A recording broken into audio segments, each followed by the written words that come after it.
আজি দেৱব্ৰত শইকীয়া ডাঙৰীয়া তেখেতে তেওঁলোকে পৃথককে কিয় কংগ্ৰেছৰ পৰা হতাশ কৰা নাই মুছলমানৰ ন্যায্য প্ৰাপ্য অধিকাৰৰ কাৰণে প্ৰতিবাদ কৰিবলৈ? কাৰণ আমাৰ সংখ্যালঘু মুছলমান সমাজক প্ৰত্যেকটো ৰাজনীতি দলে আমাক ভোট বেংক হিচাপে ব্যৱহাৰ কৰিছে। গতিকে এই সময় আমি ঐক্যবদ্ধ সংগ্ৰাম কৰাৰ সময়। ক'ত গ'ল কংগ্ৰেছৰ ৰকিবুল হুছেইন? ক'ত গ'ল বিধায়ক নুৰুল হুদা ডাঙৰীয়া? ক'ত গ'ল আসিফ নাজাৰ? ক'ত গ'ল কংগ্ৰেছৰ আৰু অন্যান্য তেওঁলোক যিসকল বিধায়ক আছে তেওঁলোকে কিয় মাত মাতিব নোৱাৰে? আসসালামু আলাইকুম, নমস্কাৰ। আজি মোৰ ফেচবুক লাইভ নতুন দিল্লীৰ পৰা।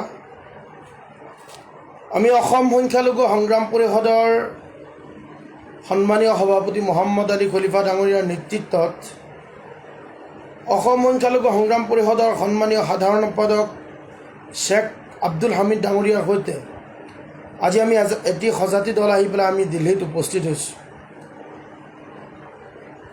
আজি আমি উপস্থিত হোৱাৰ এটাই কাৰণ,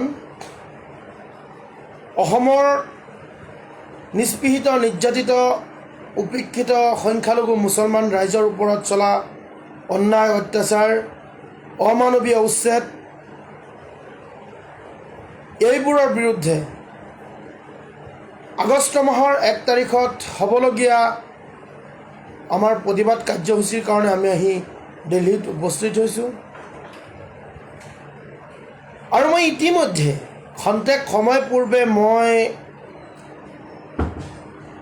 কংগ্ৰেছ দলৰ অসমৰ উপদলপতি দেৱব্ৰত শইকীয়া ডাঙৰীয়াৰ পেজত মই এটা ভিডিঅ' চালোঁ। জাতীয় সংগঠন মুছলিম ছাত্ৰ সন্থাই আজি গুৱাহাটীত প্ৰতিবাদ কৰিছে আৰু অসম সংখ্যালঘু সংগ্ৰাম পৰিষদ, মুছলিম ছাত্ৰ সন্থা, আমছু, মুছলিম জাতীয় পৰিষদ, ABMSU, বিভিন্ন দল সংগঠনে আমি মুছলমানৰ ন্যায্য প্ৰাপ্য অধিকাৰৰ কাৰণে আমি সময়ে সময়ে ঐক্যবদ্ধভাৱে আমি প্ৰতিবাদ কৰিছোঁ আৰু কিছু কিছু সময়ত আমি ব্যক্তিগতভাৱেও প্ৰতিবাদ কৰি আহিছোঁ। আজি দেখা পালোঁ মুছলিম ছাত্ৰ সন্থাৰ যি প্ৰতিবাদী কাৰ্যসূচী আছিলে, সেই প্ৰতিবাদী কাৰ্যসূচীত দেৱব্ৰত শইকীয়া ডাঙৰীয়া তেখেতে তাত উপস্থিত হৈ কিছুমান প্ৰতিশ্ৰুতি দিছে, যদি কংগ্ৰেছ চৰকাৰ আহে আমি মুছলমানৰ ওপৰত হোৱা অন্যায় অত্যাচাৰ, মুছলমানৰ ওপৰত হোৱা কিছুমান যি অবৈধ উচ্ছেদ বা বিভিন্ন সময়ত তুচ্ছ তাচ্ছিল্য শব্দৰে আমাক অপমান কৰা প্ৰতিটো বস্তুৱে নাইকিয়া কৰি দিব। গতিকে সন্মানীয় দেৱব্ৰত শইকীয়া ডাঙৰীয়াৰ আজি যিটো প্ৰতিশ্ৰুতি, আচলতে মই আচৰিত হ'লোঁ। তেখেতৰ পিতৃ দীৰ্ঘকালীন অসমৰ মুখ্যমন্ত্ৰী আছিলে, কংগ্ৰেছ দলৰ 15 বছৰ চৰকাৰ আছিলে, অসমত একেৰাহে 15 বছৰ চৰকাৰ আছিলে আৰু সেই কংগ্ৰেছ দলত বাঘা বাঘা কিছুমান মানুহ, আমাৰ মুছলমান ব্যক্তিসকল, তেওঁলোক মন্ত্ৰিত্ব লাভ কৰিছিল। এজন বহু ডাঙৰ পদবী ৰাজনীতিবিদ মুছলমান ব্যক্তি হ'ল বৰ্তমানৰ সাংসদ, প্ৰাক্তন মন্ত্ৰী, প্ৰাক্তন বিধায়ক ৰকিবুল হুছেইন ডাঙৰীয়া। তেওঁলোকক মুছলমানৰ যিটো স্থায়ী সমস্যা সমাধান কৰিব দিয়া হোৱা নাই। সেইজন দেৱব্ৰত শইকীয়া, যিজনৰ পিতৃ অসমৰ মুখ্যমন্ত্ৰী আছিল, কিন্তু তেওঁলোকে মুছলমানৰ যিসমূহ সমস্যা, সেই সমস্যাসমূহ তেওঁলোকে স্থায়ী সমাধানৰ কোনো চিন্তা কৰা নাই, যাৰ কাৰণে তেওঁলোকৰ কুকাণ্ডৰ কাৰণে আজি স্বৈৰাচাৰী বিজেপি চৰকাৰে মুছলমানক টাৰ্গেট কৰি কৰি উচ্ছেদ কৰি আছে, মুছলমানক অন্যায় অত্যাচাৰ কৰি আছে, মুছলমানক বিভিন্ন শব্দৰে তুচ্ছ তাচ্ছিল্য কৰিছে। যিসকল মানুহক আবণ্টন দিছিল সেই ব্যক্তিসকলক উচ্ছেদ কৰি সেই ব্যক্তিসকলক অঘৰী বনাইছে। আজি কংগ্ৰেছ চৰকাৰে আবণ্টন দিয়া মাটি যদি তেওঁলোকক ম্যাদী পট্টা কৰি দিলেহেঁতেন, আজিৰ তাৰিখে তাৰিখত যিসমূহ অসমৰ মাজত উচ্ছেদ আপোনাৰ আবণ্টন দিয়া ভূমি উচ্ছেদ কৰি আছে, হয়তো বিজেপি চৰকাৰে নোৱাৰিলেহেঁতেন। সেই কংগ্ৰেছ চৰকাৰৰ অসমৰ প্ৰদেশ কংগ্ৰেছৰ উপসভাপতি দেৱব্ৰত শইকীয়া ডাঙৰীয়া যেতিয়া এটি মুছলিম সংগঠনৰ ওচৰত গৈ তেখেতে প্ৰতিশ্ৰুতি দিয়ে যে আমি চৰকাৰ আহিলে কৰিম, মানে গছত গৰু উঠা কথাবোৰ ক'লে আমাৰ বৰ বেয়া লাগে। আজি যদি দেৱব্ৰত শইকীয়া ডাঙৰীয়াৰ সৎ সাহস আছে তেন্তে দেৱব্ৰত শইকীয়া ডাঙৰীয়াক মই কৈছোঁ, আপুনি যিবোৰ প্ৰতিশ্ৰুতি দিছে আপোনাৰ কংগ্ৰেছ দলৰ অসমৰ সভাপতি শ্ৰী গৌৰৱ গগৈ ডাঙৰীয়াৰ মুখেৰে এই কথাবোৰ ওলাবলৈ চেষ্টা কৰক। গৌৰৱ গগৈ ডাঙৰীয়াৰ সৎ সাহস হ'বনে যিবোৰ কথা আজি আপুনি মুছলিম ছাত্ৰ সন্থাৰ প্ৰতিবাদত ৰখি পেলাই আপুনি গুৱাহাটীত প্ৰতিশ্ৰুতি দিছে? গতিকে কওঁ, আমাক আৰু আপোনালোকে বিপদে পৰিচালিত নকৰিব। আমাৰ সংগ্ৰামবোৰত কংগ্ৰেছৰ যিসকল বিজেপিৰ এজেণ্ডা আছে, মুছলিম সংখ্যালঘু যিবোৰ আমাৰ সংগঠন আছে, এই সংগঠনবোৰত যাতে কংগ্ৰেছৰ কোনো এজন বিজেপিৰ দালাল গৈ আমাৰ সংগ্ৰামবোৰ যাতে তেওঁলোকে বেয়া কৰিবলৈ অপচেষ্টা নকৰে।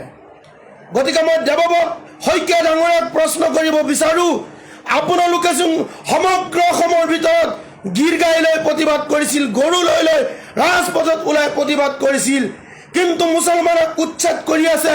কিয় আপোনালোকৰ কংগ্ৰেছী ব্যক্তিসকলে ৰাজপথত ওলাই প্ৰতিবাদ কৰিব পৰা নাই?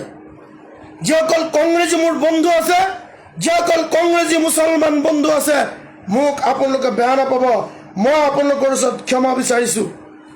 কংগ্ৰেছৰ অন্যায়ৰ কাৰণে কংগ্ৰেছে আমাক প্ৰতিশ্ৰুতি পূৰ্বত দিছিল, সেই কংগ্ৰেছীসকলৰ প্ৰতিশ্ৰুতি পূৰণ কৰিব নোৱাৰাৰ কাৰণে, মুছলমানক ভোট বেংকৰ ৰাজনীতি কৰাৰ কাৰণে, মুছলমানক ইউজ কৰাৰ কাৰণে আজি মুছলমান আমি এই দুৰৱস্থাত হৈছোঁ। মই আকৌ ক'ব বিচাৰোঁ, যি ভূমি কংগ্ৰেছৰ দিনত 76-77ত ভূমি আবণ্টন দিছিল, সেই ভূমিবোৰ যদি ম্যাদী পাট্টা কৰি দিলে হয়, হয়তো আজি বিজেপি চৰকাৰে গছে গছে ঘৰে ঘৰে প্ৰতিটো ঠাইতে গাঁৱে গাঁৱে সমষ্টিয়ে সমষ্টিয়ে মুছলমানক চাই চাই উচ্ছেদৰ জাননী নিদিলেহেঁতেন। গতিকে মই কওঁ, আমাৰ সংখ্যালঘু মুছলমান দল সংগঠনৰ সৎ সাহস আছে। আমছু সংখ্যালঘু সংগ্ৰাম পৰিষদ, নেমছু মুছলিম জাতীয় পৰিষদ, মুছলিম ছাত্ৰ সন্থা, ABMSU, মই প্ৰতিটো সংগঠনকে মই অনুৰোধ কৰিম, কংগ্ৰেছত থকা কিছুমান বিজেপিৰ দালালক আমাৰ সংগ্ৰামত সোমাই যাতে তেওঁলোকে আমাক বিপদে পৰিচালিত নকৰে, আপোনালোকে ধ্যান ৰাখিব। আজি দেৱব্ৰত শইকীয়া ডাঙৰীয়া তেখেতে তেওঁলোকে পৃথককে কিয় কংগ্ৰেছৰ পৰা হতাশ কৰা নাই মুছলমানৰ ন্যায্য প্ৰাপ্য অধিকাৰৰ কাৰণে প্ৰতিবাদ কৰিবলৈ? আপোনালোকে ৰাতি তেওঁলোকৰ লগত আলোচনা কৰিব আৰু দিনত আহি আমাৰ মানুহখিনি কুচটনি দিব আৰু আমাৰ মানুহখিনি অন্যায়ভাৱে আজীৱন এই মানুহখিনি কষ্টত ভুগি থাকিব। গতিকে কওঁ, এইসকল বিষাক্ত সাপৰ পৰা কংগ্ৰেছৰ দ্বাৰা যি ফেটি সাপ, সেই কংগ্ৰেছৰ ফেটি সাপৰ পৰা আমি বাচি থাকিব লাগিব। কংগ্ৰেছ দলটো যিসকল ব্যক্তি তেওঁলোকে নেতৃত্ব দি আছে, ওপৰত পানী ঢালি তলত গছ কটা মানুহ, সেই মানুহখিনিৰ পৰা আমি সাৱধান থাকিব লাগিব। আজি আমি এটি জাতীয় সংগঠন প্ৰতিবাদ কৰিছোঁ, জাতীয় সংগঠনৰ প্ৰতিবাদত আপুনি ছাপোৰ্ট কৰিছে, আহিছে, সমৰ্থন কৰিছে, ভাল পাইছোঁ, কিন্তু আপোনালোকে কিয়, কোন কাৰণত আপোনালোকে মুছলমানৰ হৈ প্ৰতিবাদ কৰিব নোৱাৰে? আপোনালোকে আমাক কি বুজাব বিচাৰে আমি বুজি নাপাওঁ। কাৰণ আমাৰ সংখ্যালঘু মুছলমান সমাজক প্ৰত্যেকটো ৰাজনীতি দলে আমাক ভোট বেংক হিচাপে ব্যৱহাৰ কৰিছে। গতিকে এই সময় আমি ঐক্যবদ্ধ সংগ্ৰাম কৰাৰ সময়। আজি সংখ্যালঘু জনসাধাৰণ আমাক ছাপোৰ্ট কৰিছে, আজি মুছলমান ৰাইজ চিঞৰি চিঞৰি চকুৰ পানী পেলাইছে, যাৰ কাৰণে সংখ্যালঘু মুছলমান প্ৰত্যেকটো দল সংগঠনে প্ৰতিবাদ কৰি আছে, কিন্তু ৰাজনৈতিক কোনো দলৰ হতাশ হোৱা নাই। ক'ত গ'ল কংগ্ৰেছৰ ৰকিবুল হুছেইন? ক'ত গ'ল বিধায়ক নুৰুল হুদা ডাঙৰীয়া? ক'ত গ'ল আসিফ নাজাৰ? ক'ত গ'ল কংগ্ৰেছৰ আৰু অন্যান্য তেওঁলোক যিসকল বিধায়ক আছে, তেওঁলোকে কিয় মাত মাতিব নোৱাৰে? আমাক আপোনালোকে বিপদে পৰিচালিত নকৰিব। যদি বিপদে পৰিচালিত কৰে কংগ্ৰেছৰ বিৰুদ্ধে আমি যিকোনো পদক্ষেপ গ্ৰহণ কৰিম কাৰণ আমি বুজি পাম যদি কংগ্ৰেছে নিজাববীয়াকৈ প্ৰতিবাদ নকৰি আমাৰ প্ৰতিবাদত আহি পেলাই দুজন এজনকে মাইক সন্মুখত লৈ ফটো লেকচাৰ মাৰে ভাবিম বিজেপিৰ এজেণ্ট হৈ আমাৰ প্ৰতিবাদক বিপদে পৰিচালিত কৰিবলৈ আপুনি আমাৰ মাজত সোমাবলৈ চেষ্টা কৰিছে গতিকে মই পুনৰবাৰ অসমৰ ৰাইজক অসমৰ মুছলমান সমাজক মই অনুৰোধ কৰিম কোনো যাতে মোৰ আজিৰ এই নতুন দিল্লীৰ পৰা ফেচবুক লাইভ দিছো আমি আগন্তুক 1 আগষ্টত অসম সংখ্যালঘু সংগ্ৰাম পৰিষদে আমি দিল্লী কপাই আমি অসমৰ মুখ্যমন্ত্ৰী ডক্টৰ হিমন্ত বিশ্ব শৰ্মাক দেখুৱাই দিম যে মুছলমানক যি অন্যায় কৰিছে আমি বিশ্বৰ দৰবাৰক বিচাৰ দিছো তোমাৰ বিচাৰ তোমাৰ দিনলৈকে তোমাৰ চৰকাৰ থকালৈকে তোমাৰ বিচাৰ নহ'ব পাৰে কিন্তু সমগ্ৰ বিশ্বত জানি ৰাখিব এজন হিটলাৰৰ দৰে এজন ব্যক্তি অসমৰ মুখ্যমন্ত্ৰী হৈছিল